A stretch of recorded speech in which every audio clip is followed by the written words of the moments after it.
저는 전북 전주에 살고 있는 김상호라고 합니다. 올해로 56살이 되었습니다. 지금까지 20회 넘게 작은 자동차 부품 공장을 운영하며 성실하게 살아왔습니다. 아내는 초등학교 교사로 일하고 있고 두 자녀는 대학에 다니고 있습니다. 평범한 중년 남성의 삶이었죠. 은퇴를 몇 년 앞두고 있어서 노후 계획을 세우고 있었습니다. 공장 건물을 매각한 후 그 돈으로 임대 수익이 나올 만한 부동산을 사서 월세로 생활하는 것이 제 계획이었습니다. 많은 소상공인들이 하는 평범한 은퇴 설계였습니다. 그러던 어느 겨울 저녁이었습니다. 서울에서 사업을 하던 친형에게 전화가 걸려왔습니다. 형은 목소리부터 들뜬 기운이 가득했습니다. 상호야, 너도 이제 은퇴 준비해야지. 내가 아주 좋은 투자처를 찾았어. 형의 목소리에는 자신감이 넘쳤습니다. 평소보다 훨씬 흥분된 어조였죠. 형님, 무슨 투자 말씀이세요? 아, 이거 정말 좋은 기회야. 인천 송도에 새로 짓는 복합 지식산업센터 있거든. 이거 1층 상가인데 그냥 앉아서 월세 받으면 되는 거야. 형은 계속해서 설명했습니다. 분양가가 12억인데 은행에서 85% 대출 나오니까 네가 준비할 건 1억 8천만 원이면 돼. 게다가 입주만 하면 월세 600만 원 보장이야. 대출 이자 빼도 매달 300만 원은 순수익으로 남는다고. 그 당시 제 공장 건물을 팔면 나올 돈이 정확히 2억 원 정도였습니다. 형의 제안은 제 상황에 딱 맞아떨어지는 것 같았습니다. 나도 같은 건물 다른 호수 샀어. 우리 둘이 나란히 세놓고 노후같이 보내자. 형제끼리 믿는 거지. 뭐가 걱정이야? 20년 넘게 피를 나눈 형제의 제안이었습니다. 저는 깊게 의심하지 않았습니다. 형이 저를 속일 리가 없다고 생각했죠. 그런데 형님, 현장이라도 한번 보고 결정하면 안 될까요? 아직 공사 중이라 위험해. 대신에 도면이랑 홍보 사진 보내줄게. 그리고 시간이 없어. 이거 아름아름 들어온 정보라 곧 마감된다고. 내가 건설사 팀장이랑 아는 사이라 가능한 거야. 형은 시간이 없다며 일주일 안에 계약을 하자고 재촉했습니다. 며칠 후 형이 보내온 사진 속 건물은 유리 외벽이 반짝였고 주변은 활발히 개발 중인 것처럼 보였습니다. 도면도 그럴듯해 보였습니다. 저는 고민했습니다. 아내와도 상의해봤습니다. 여보, 형님이 이런 제안을 하시는데 어떻게 생각해요? 글쎄요, 형님이 먼저 투자하신다니까 나쁘지 않은 것 같은데요. 그런데 대출을 너무 많이 끼는 것 아닌가요? 걱정은 되지만 형님이 보장해 주신다니까요. 월세 600만 원이면 우리 노후에 충분하죠. 결국 저는 형이 연결해준 분양 대리인과 함께 계약서에 사인했습니다. 계약금 1억 2천만 원, 전 재산에서 빼서 넣었습니다. 공장도 서둘러 매각했습니다. 계약을 마치고 나니 마음이 한결 가벼워졌습니다. 앞으로 매달 300만 원씩 들어올 생각을 하니 설레기까지 했습니다. 2년이 지났습니다. 건물이 완공되었다는 연락을 받고 인천 송도로 달려갔습니다. 외관은 생각보다 깔끔했습니다. 하지만 뭔가 이상했습니다. 주변이 허허벌판이 많았습니다. 개발이 한창이라던 그 활기찬 모습은 어디에도 보이지 않았습니다. 더 놀라운 건 상가 유리문에 임대 문의 종이가 덕지덕지 붙어 있었다는 겁니다. 혹시나 해서 주변 부동산에 문의해봤습니다. 실례지만 이 건물 1층 상가 시세가 어떻게 되나요? 여기요? 이 동네는 아직 상권이 형성 안 돼서 월세 250만 원 선이에요. 그것도 잘 나가면요. 귀를 의심했습니다.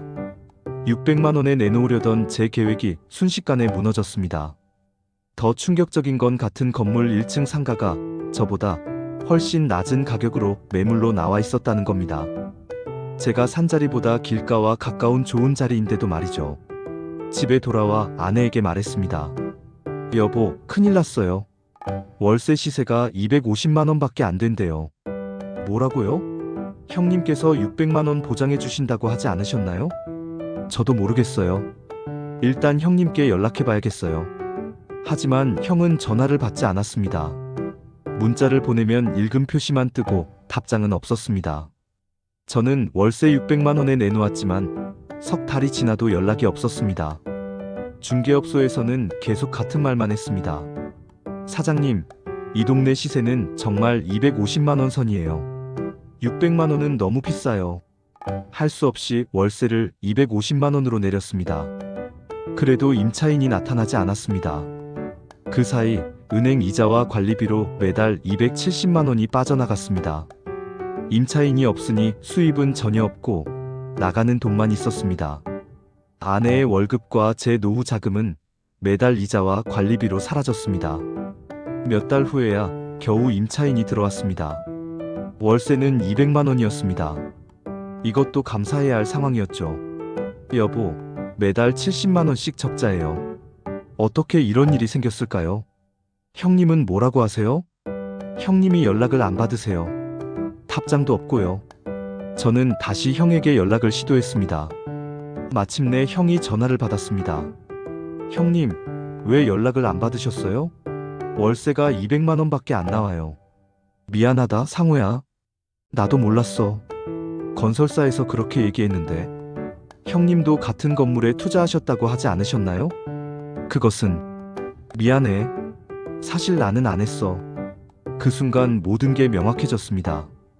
형은 처음부터 투자했다는 말로 저를 안심시키려 했던 것이었습니다. 왜 그러셨어요, 형님? 왜 저한테 거짓말을 하셨어요? 미안해, 정말 미안해. 나도 그냥 좋은 기회라고 생각해서. 형의 목소리는 작아졌습니다. 저는 더 이상 말할 수가 없었습니다. 그 후로 형과의 관계는 돌이킬 수 없게 되었습니다. 명절에도 만나지 않게 되었고, 가족들은 그 이유를 몰랐습니다. 집안 분위기는 날이 갈수록 무거워졌습니다. 자녀들 학자금 대출까지 얹히면서 경제적 부담은 더 커졌습니다. 아빠, 우리 집에 무슨 일 있어요? 요즘 너무 조용해요. 아니다, 별일 없어. 공부나 열심히 해라. 하지만 저녁 식탁에는 늘 한숨만 가득했습니다. 아내와의 대화도 줄어들었습니다. 제가 한 실수로 가족 모두가 고생하고 있다는 생각에 견디기 힘들었습니다. 몇 달 후 건물관리사무소에서 충격적인 사실을 들었습니다. 사장님, 사실 이 건물에 사장님 같은 분들이 많아요. 가족이나 지인 소개로 계약했다가 피해보신 분들이요. 그런 분들이 많나요? 네, 수두룩해요. 모두 비슷한 조건으로 속으셨어요. 월세 보장, 높은 수익률, 이런 얘기들로요. 다른 피해자들을 만나보니 정말 비슷한 패턴이었습니다. 모두가 가족이나 가까운 지인의 소개로 계약했고 비슷한 거짓말에 속았습니다.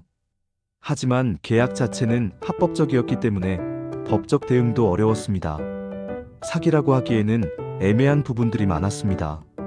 저는 변호사와도 상담해봤습니다.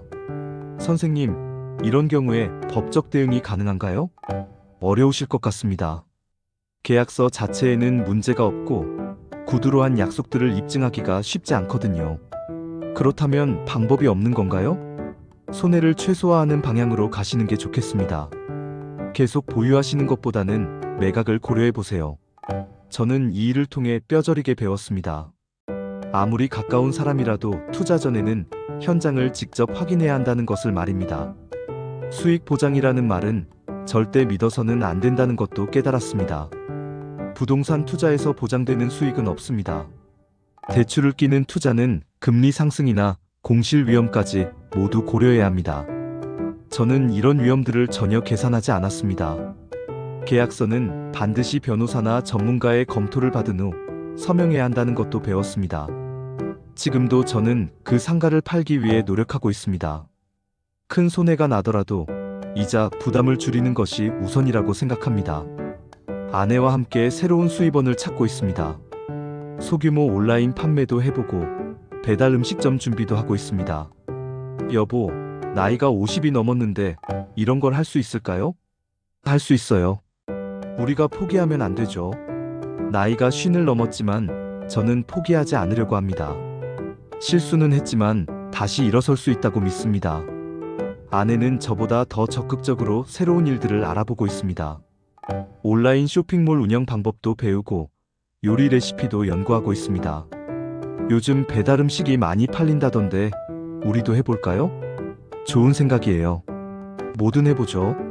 자녀들도 저희 상황을 알고 나서는 아르바이트를 해서 학비에 보태고 있습니다. 가족이 함께 어려움을 극복해 나가고 있습니다. 아빠, 괜찮아요. 우리 다 같이 힘내요. 이런 말을 들으면 죄송하면서도 고맙습니다. 지금 생각해보면 형도 아기가 있었던 것은 아닐 수도 있습니다. 그냥 좋은 기회라고 생각해서 저에게 소개해준 것일 수도 있죠. 하지만 결과는 바뀌지 않습니다. 투자는 결국 각자의 책임입니다.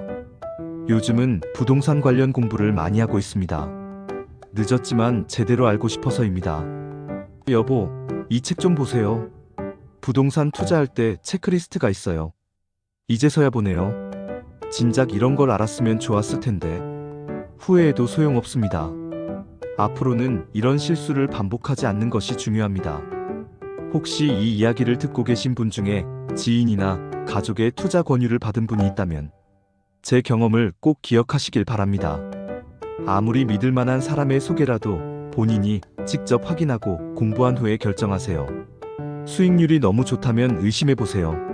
세상에 쉬운 돈은 없습니다. 특히 대출을 끼는 투자는 더욱 신중해야 합니다. 예상치 못한 상황이 생기면 감당하기 어려워집니다. 저는 아직도 그 상가 때문에 매달 적자를 보고 있습니다. 하지만 포기하지 않고 새로운 방법을 찾아가고 있습니다. 실패했다고 해서 인생이 끝나는 것은 아닙니다.